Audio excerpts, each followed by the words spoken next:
Hey, Travis. Yeah. You want to know a fun fact? Fun fact? Yeah, you ready for it? Do you promise I'll have fun? I can't guarantee it, but I promise that I'll try. Okay. Have you noticed that the last 3 Zelda games that came out were all remakes? I did notice because I played all of them. I played Wind Waker, I played Majora's Mask, and I played Twilight Princess. That's all of them. Also, there goes the team. Well, Ladies, what's going on? yeah, maybe we need to go back in and fix their healing abilities. Yeah, Are they going to be dead out of battle, or are they going to heal? they'll be at 1 health. I think. Okay, that's good, because I don't like it when it's like a permanent. You have to go back. Get the Phoenix down. Yeah, that's something that Suikoden 2 does very well. I'm not going to go back into Suikoden 2 though. But I want to go into Zelda. Okay. Because you know they were good remakes, but I wanted to point out that like it's been a while since we've seen a new Zelda game. The last one was Link Between Worlds. And Zelda Wii U, which is their big new one, that is like the new tentpole Zelda game that they're probably making. Oh, I don't know. If here's why she's not healing herself. Because it's at 0%. Why is it at 0%? What happened? What? And put a revive kit up there too, just in case. We gotta decrease. Oh, I see. So it's like a balancing thing. Yeah. Okay. Yeah, that's fine. I want it to be 20. It's got to be 20. Yeah. Well, that accounts for it. We were like, why is she dying? Well, she's got it. I think we wanted to have some muscle relaxant. Okay. As well. Yeah, so I think that what happened was because they announced that in 2014, and I think they assumed it was going to be... What they thought when they announced it was announcing it is going to sell Wii U's. Yeah. And it didn't. And so they were like, well, I guess we have to, like, put it back in the oven and make it kind of the selling point of the next console that they're obviously working on. Uh-huh. And just sort of, like, pump out a bunch of remakes to kind of fill the gaps, you know, and I think that's sort of been their strategy. Yeah. With Zelda. We were talking last night about how it seems like everybody's favorite Zelda game is the first one that they played, or the first one they beat. Yeah. And I think in your case that's it's triangle, circle. Yeah. It's Twilight Princess, and I think there's more complicated stuff than just that. I think it's also like when you play it is important. Yeah. You know? When it hits you. Because I played that in like middle school, and you know, middle school can be a tough time, and it's just nice to have a thing that is like an epic adventure that you're kind of a hero, and Zelda does a lot of very good emotional things like that. I think are very strong high points. Yeah. You know, and honestly, like since Zelda Twilight Princess was my first Zelda game and my favorite Zelda game, it's actually been very hard for me to go back and enjoy any Zelda games. Yeah. Because that game is so much an iterative Zelda game that it is taking the strengths of other games and kind of adding to them. And I understand that as a complaint about it too. Yeah. Because I know, Sam, it's not really your favorite. It's been hard for me to get into it. I don't think it's a bad game, but like I think what I told you yesterday is kind of what I believe. That was the first Zelda game that didn't really feel like it was doing anything drastically different than the other ones before it. Before that, all of them had kind of some big hook that felt different. A deviation, I Yeah. guess. At least since Ocarina of Time, because that was sort of the one that... The deviation was that it was the first 3D Zelda game. And Yeah. it kind of set the formula in place. And But actually, if you play Ocarina of Time and compare it to A Link to the Past, those two games are actually very similar. Oh, yeah? Yeah. Well, a lot of Zelda games kind of play with like this other world you go to, and in Ocarina of Time, it's the future. In Twilight Princess, it's the Twilight Realm. In Link to the Past, it's like the what's it called? The Dark World. The Dark World, yeah. In Link Between Worlds is Lorule. You know, they all kind of have that as a motif, I guess. And so I guess the thing that's interesting about Ocarina of Time is it was the first one to really use music as a mechanic. Yeah. And that kind of was played again with Majora's Mask and then Wind Waker, and then kind of not in Twilight Princess or Skyward Sword. Yeah. It's... I guess it's just weird to me because I'm realizing, you know, Zelda is such a storied franchise, but when you think about it, I wonder why it is that people latch on to what they've latched on to. Yeah, and it's funny because I feel like people have very strong opinions about Zelda as a whole, and then in general, like a lot of the people I know who are the most passionate about Zelda don't even really think about them as games. It's almost more of like this entity, you know, and people have like the Triforce hats and they get like the ocarinas and things. And how do I change targets again? I don't know. I think it's with the D-pad, isn't it? Yeah. I think there was a target button, but maybe you have to be out of the combo. Yeah, there it is. Anyway, and so we were talking a lot about Zelda last night because the new one was delayed. Yeah, it's coming out in 2017 now, and as an NX launch game, I guess. Yeah, so they're doing the Twilight Princess treatment to it. Although it'll be a little different because the graphics will be very different this time. Yeah. Presumably, I mean, assuming the NX is more powerful than the Wii U, which it has to be. I'm not sure if we can guarantee the graphics are going to be that different. I think it might just be a port.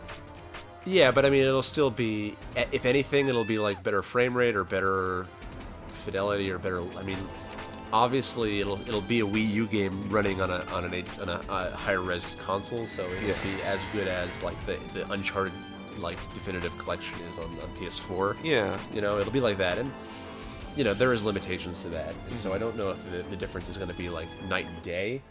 But it is also something that they're not porting to later. It's happening in the middle of development. Yeah. So who knows? You know, and it's possible they will want to limit the difference as much as possible to not scare off the Wii U owners. Yeah. But I think there's also going to be a bit of, well, we want you to buy this new console, and if you get the Zelda game, you'll get a reason to have that console. You know? Yeah. And it sounds like porting stuff is going to be a big part of their strategy. I think Smash Brothers is just going to be there. I think Splatoon is just going to be there. I think Mario Maker is just going to be there. I mean, the Wii U did not sell as well as Nintendo wanted it to be, so if they don't port those games, they're not going to have audiences. They're not going to have audiences, yeah. And Smash Brothers Wii U is really the best one, I think, in a lot of ways. At least the most fulfilled version, like the most complete Smash Brothers in my mind, and it's also the one that has a lot of room to grow, or it did because of all the DLC characters, and I hope that they'll just release like a definitive version with all of that included, because I honestly haven't bought any of it. Oh yeah, it's like $40 for all of it. Well, there is a pack that you can buy that's just all DLC. Is it? There's like It's not a season pass because they're not making any more. Yeah, I didn't know that. Yeah, I believe. How much is it? I have no idea. Okay. But I believe that there is a bundle that you can buy in their eShop. That's just, hey, here's all the DLC. I mean, we don't know what the NX is, so it's kind of hard to say like how these games are going to work on it, or if they will. I mean, sure, we'll see. But Zelda, I don't know. It's a complex thing because people like it so much, and I almost feel like they don't give it room to. It almost doesn't matter what the next Zelda is, because I think people's expectations are so high now. Like Skyward Sword they did a lot of stuff differently, but I think it got a lot of more criticism because it was a Zelda game. True. Now, and I'm not some apologist. I don't like Skyward Sword myself. Yeah, I don't either. But I think people, because every Zelda since Wind Waker has kind of been a reaction to what came before it. Yeah. To the response that the one before it got. Yeah. Where Wind Waker, you know, everybody was mad because it was cartoony, and it was the first time a Zelda game came out that people were mad about. I would say that was like really the first time that happened. Which is weird because it's celebrated now. It is in retrospect. Yeah. But in sort of the way the Dreamcast is celebrated in retrospect. Yeah. You know, and kind of that people recognize that it was weird and good for that reason, but I still think that there are ways that you can kind of evaluate it and find issues, and I honestly am not that in love with Wind Waker either, but not for the reason that it's cartoony, or that it let down any expectation, because it came out before I had ever played a Zelda game, but you know, Wind Waker came out and people were disappointed that it was cartoony, and then they made Twilight Princess to feel more like what the fans expect a Zelda to be. Yeah. And then people criticize that for being too formulaic or too iterative. Yeah. And then they made Skyward Sword, which was like a totally different format, and then people were mad about it being too constricted, and now they're making an open world RPG kind of game. Yeah. And I wonder if like maybe the magic is gone because of that. You know, maybe there's some level of like I actually am optimistic that in making it open world, they're going to be actually returning to their roots in some ways. Yeah, I agree. I just wonder if I'm just not terribly confident that Nintendo is going to be able to pull it off. Yeah. Because, like, when they've tried to adapt Western stuff in the past, to me, it doesn't, like, for example, Splatoon is their attempt at a shooter. Yeah. Monster's already dead, Travis. What are you doing?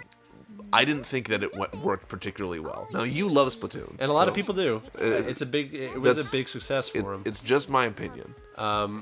What's good about Splatoon, because Splatoon is their attempt at capturing a slice of the online shooter pie. They were smart in that they did it in a way that no one else was doing it. Hey, Travis, Blackheart's here. Good, I can make a thumbnail with her. Good. And I don't have to just use Neptune again. That's great. What's good about Splatoon, and I won't go too much into it, is that it's about things that other shooters are not about, you know, and they take it in a very Nintendo direction. Also, it's funny because it's really one of the only Nintendo games I can think of that feels particularly Japanese in theming. Like you go to the plaza and there's like idols and there's like subways that have like the metro sounds and yeah, we're fighting Blackheart. Whoa. Compa. Heal thyself. Physician, heal thyself. Why would you ever not transform? Yeah, I'm not seeing a downside to it. It's just annoying to type in the combo at the beginning of every fight. What was I going to tell you? No, I actually feel like them doing an open world thing is kind of a return to form. The first Zelda game is actually pretty open. It is. It's true. It's very open. And so I think that them doing this open world thing is kind of, it's exciting because it makes me think that they're going back to that. They're trying to go back to their roots in some way. Yeah, so we'll see. I mean, the only difference is that games have changed so much since then that what we expect from an open world game is very different now. Yeah. And because when people think of open world Zelda, they probably think more like The Witcher than they do the first Zelda, which is so open-ended that like there's not really much direction to it. Yeah. Whereas I think people are going to be annoyed if it is just, hey, here's the world, we're not going to tell you anything.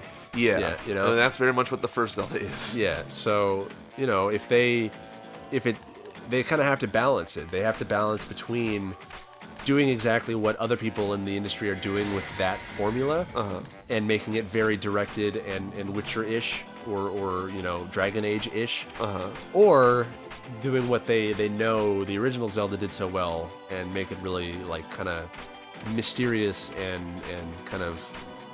That's what I hope they do. Because the point of, I think the first Zelda game, the idea was it was the game that you would talk on with your friends. Uh-oh. How embarrassing. Is that just? Uh-oh. How can She can't revive. Only Compa can revive, right? not yet? This should work. All right, Iffy. Time to earn your place. She's doing so little damage. Time to earn your place. Come on, man. Iffy. We did not save. Iffy. The favor later. Uh-oh. What? Oh. Once more. We can just... we can just do it again? I think that's because we're on easy mode. Oh, okay. Is she? Oh, okay. We're Oh, at it the just beginning starts of the fight battle. over again. Yeah. Okay. That's nice to know. We don't lose our progress. What is going on here? Can I fucking all the time. Fucking whenever you feel like you might need to heal a little bit. I mean, she is the airhead archetype, so she's good at math, I guess. It's something she's quite proud of. Not that it matters for the story or anything, you know? Who cares? Here's something that on the subject of Zelda, by the way, that stands out to me. Uh-huh. Since Ocarina of Time, almost every Zelda game has involved going to the past in some capacity, like the Temple of Time or communing with the past, or like Yeah.